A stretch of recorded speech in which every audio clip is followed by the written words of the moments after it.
Hello viewers, আসসালামু আলাইকুম। আশা করি সবাই অনেক ভালো আছেন। আজকে খুবই গুরুত্বপূর্ণ একটি ভিডিও নিয়ে হাজির হলাম।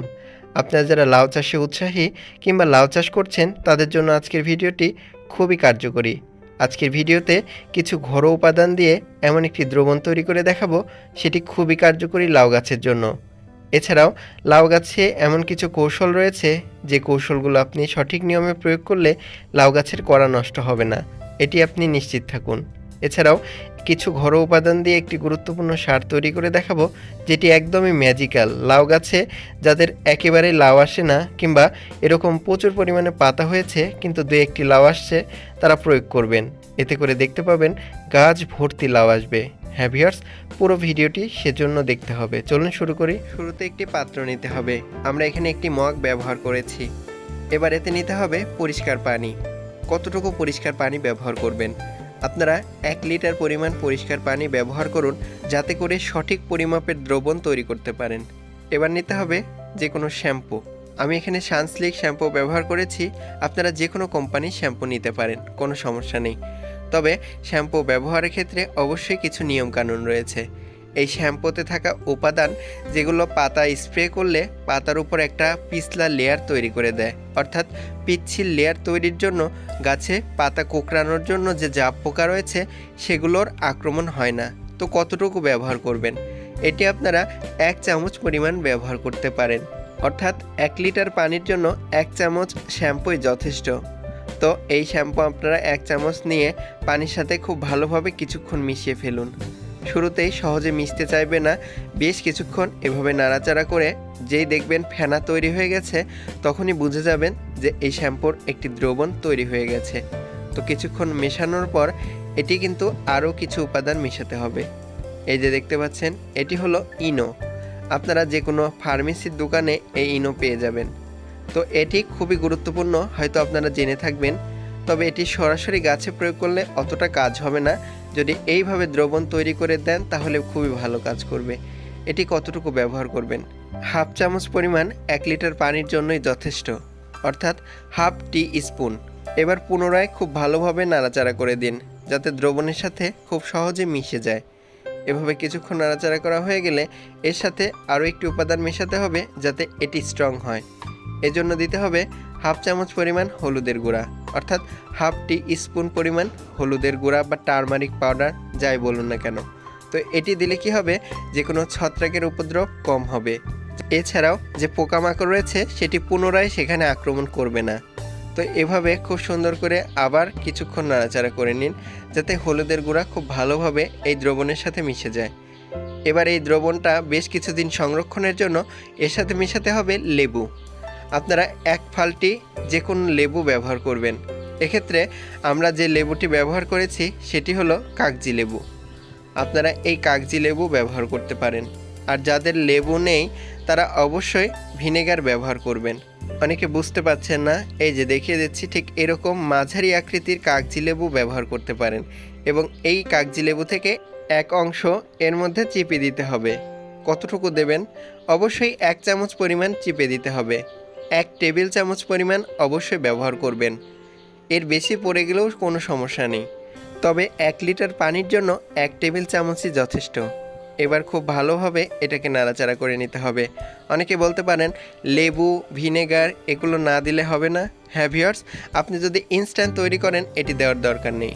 এবার 1 ঘন্টা রেখে দিন। 1 ঘন্টা পর দেখতে পাচ্ছেন আমাদের দ্রবণটা কিন্তু অনেকটাই তৈরি হয়ে গেছে। তো এই দ্রবণটা ব্যবহারের পূর্বে কিন্তু খুব ভালোভাবে নাড়াচাড়া করে নিতে হবে। এবার কিছু পদ্ধতি ফলো করতে হবে, চলুন জেনে নেই। শুরুতে একটি পাত্র নিয়ে নেবেন, একটি পরিষ্কার পাত্র ব্যবহার করবেন। এবার একটি ছাঁকনি নিয়ে নেবেন। এবার যে দ্রবণটি 1 ঘন্টা রেখে দিয়েছিলেন সেই দ্রবণটি এই ছাঁকনি ব্যবহার করে খুব ভালোভাবে ছেঁকে নেবেন। তো এভাবে কিছুক্ষণ ছেঁকে নেওয়া হয়ে গেলে দেখতে পাবেন এই দ্রবণটির ফেনাগুলো কিন্তু উপরের দিকে থাকবে এবং অল্প কিছু ফেনা এর মধ্যে থাকবে। তো এই দ্রবণটা কিন্তু অলরেডি তৈরি হয়ে গেছে। এবার কথাগুলো মনোযোগ সহকারে শুনুন। এই দ্রবণটি অবশ্যই 2 থেকে 3 দিন পর পর যে আক্রান্ত গাছের অংশ রয়েছে সেখানে স্প্রে করতে হবে, অর্থাৎ আক্রান্ত পাতা কিংবা আক্রান্ত ডাল কিংবা পোকামাকড় হয়েছে এমন জায়গায় স্প্রে করতে হবে।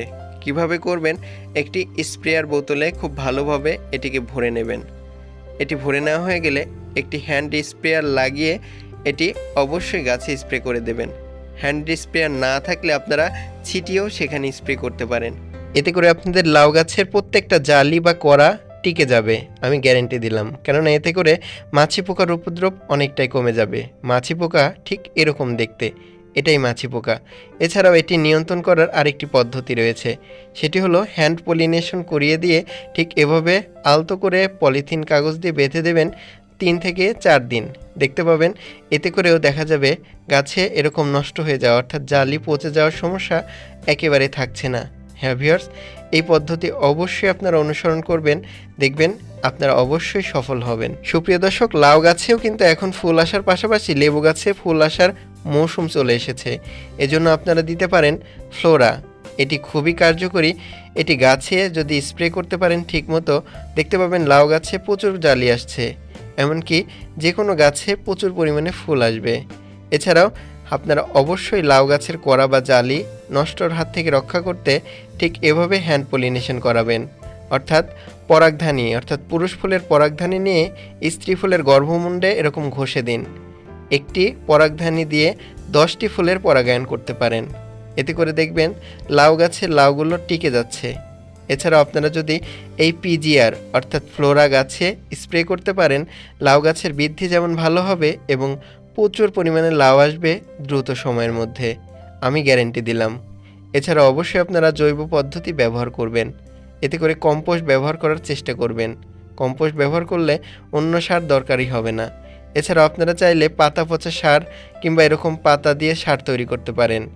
কিছু পরিমাণ পাতা কেটে নিন কুচি কুচি করে, সবজির খোসা বা সবজির পাতাও নিতে পারেন। এর সাথে কিছু পরিমাণ ট্রাই কম্পোস্ট অর্থাৎ ট্রাইকোগ্রামা নিয়ে নিতে পারেন। এবার খুব ভালোভাবে এটাকে কিছু পরিমাণ পানির সাথে মিশিয়ে নেবেন। এটি কি করবে, দ্রুত পচাতে সাহায্য করবে, আর যত দ্রুত পচবে তত দ্রুতই তো সার হবে। হ্যাঁ ভিউয়ার্স, এবার উপর দিয়ে আরেকটু পানি দিয়ে খুব সুন্দর করে এই উপাদানগুলোকে ভিজিয়ে দিতে হবে। এখানে কিন্তু বিভিন্ন রকম সবজির পাতা বা খোসা ব্যবহার করা হয়েছে। এবার 1 সপ্তাহ রেখে দিলে দেখতে পাবেন ঠিক এরকম পচা সার তৈরি হয়ে গেছে।